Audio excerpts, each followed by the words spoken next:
Geometria sagrada e magia medieval.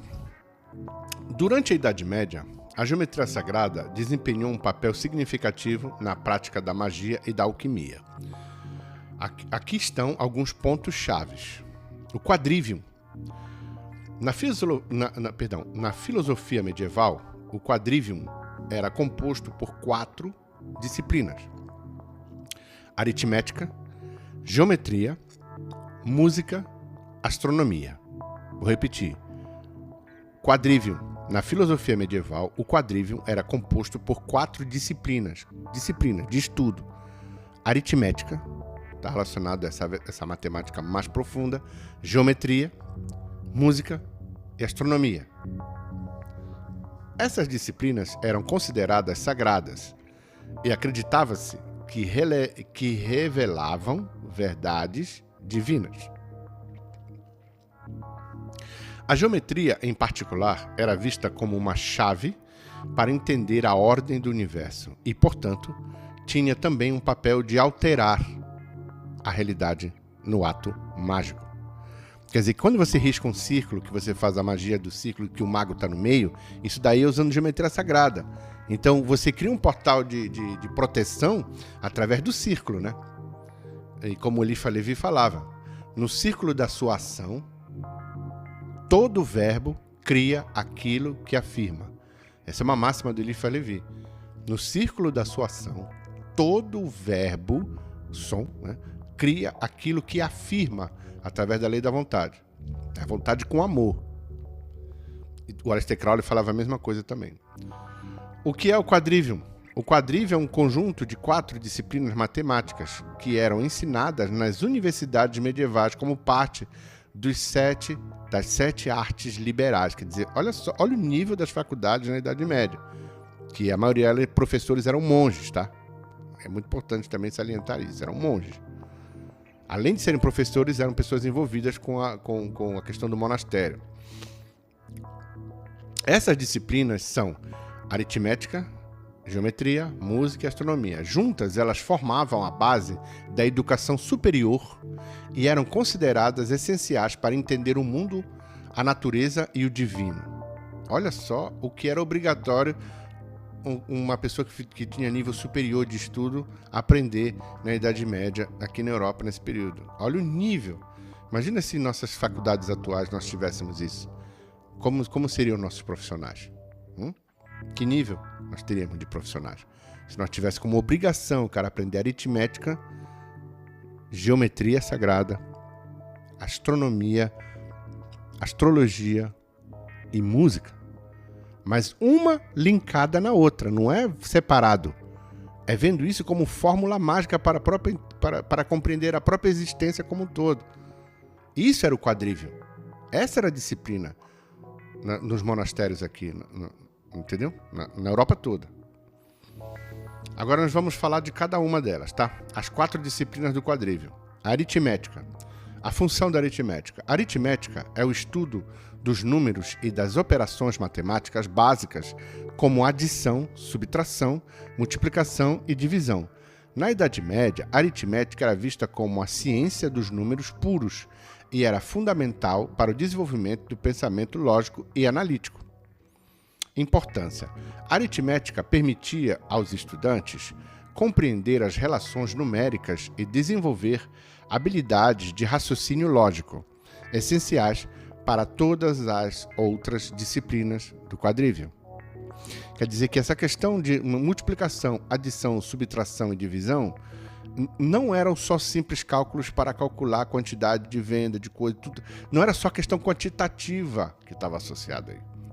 Havia algo transcendental em cada cálculo desse, coisa que nós não temos mais, de ver a matemática assim, como ferramenta de magia, entendeu? Geometria. A função da geometria no quadrivium. A geometria é o estudo das formas e dimensões e relações espaciais, incluindo a análise de figuras bidimensionais e tridimensionais, bem como a compreensão das propriedades dos espaços. A importância. A geometria era considerada crucial para a compreensão do mundo físico e das estruturas naturais. Também era aplicada na arquitetura, na arte e na navegação.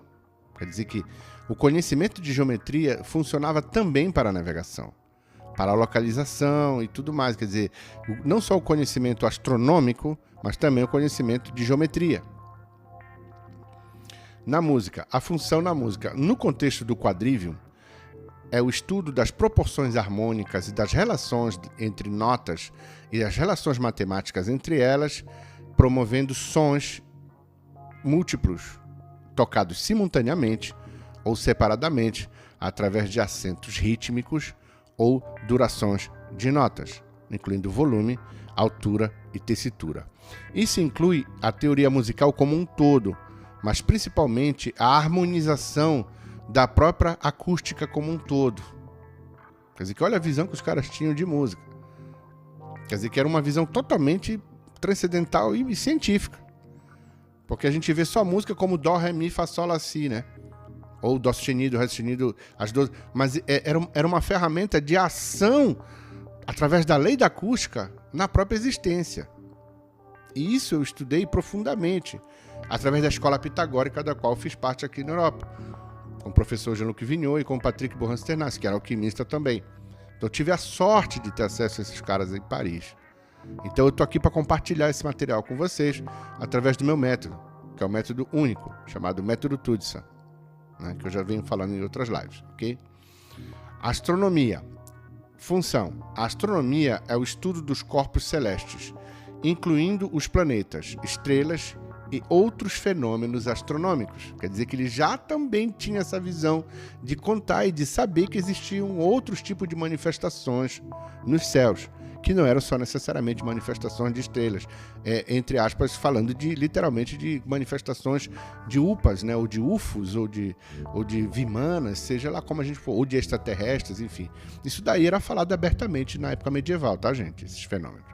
Não era essa coisa hoje de que será. Eles não tinham nenhuma dúvida disso. Eles conviviam com isso, claramente, através de atos de evocação ou o próprio fenômeno da vida como um todo. Saía na rua, tinha menos luz, então o céu era muito mais claro, você podia ver mais coisas, ok? No que diz respeito à parte mais extraterrestre mesmo. Então está totalmente associado também à geometria sagrada e a frequências sonoras.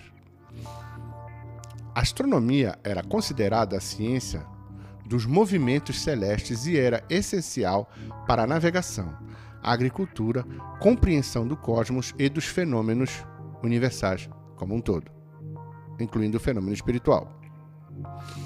Também estava intimamente ligada à astrologia, que buscava interpretar os efeitos dos corpos celestes na vida humana.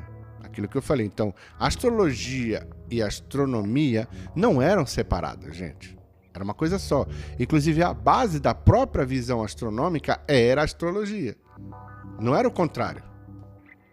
E a astrologia que era trabalhada na época não era essa astrologia de arquétipo adivinatório, que todo mundo vê igual. Não, era uma coisa muito mais profunda e associado a verdadeiros tipos de conexões e de portais celestiais que podem ser ativados através de atos mágicos. A importância do quadrivium. O quadrivium era visto como uma preparação essencial para o estudo da filosofia e da teologia. Quer dizer que um teólogo na época, ele tinha que estudar quadrivium. Você conhece algum teólogo que estudou quadrivium profundamente? Com esse tipo de viés que a gente está falando aqui? Você já ouviu falar de quadrivium? Se quem tiver aí no site já tiver acesso a isso, por favor, fale, olha, eu já estudei isso, eu já ouvi falar, enfim. É legal a gente compartilhar isso aí, porque isso é uma coisa muito rara. Eu não vejo ninguém falando disso na internet. As 4 disciplinas forneciam uma base sólida de conhecimento matemático e científico, permitindo aos estudantes explorar questões mais profundas sobre a natureza, do universo e da existência humana como um todo. Simbologias. Talismãs. Os praticantes de magia medieval frequentemente usavam símbolos geométricos como talismãs para proteção, cura e outros propósitos mágicos. Esses símbolos eram baseados em formas geométricas sagradas, como o círculo, o triângulo e o pentagrama, e o pentáculo. que eram considerados poderosos devido à sua harmonia e simetria. Arquitetura sagrada. A geometria sagrada também foi incorporada na construção de catedrais e outros edifícios sagrados durante a Idade Média. Por exemplo, a Catedral de Chartres, na França, é um exemplo notável de como a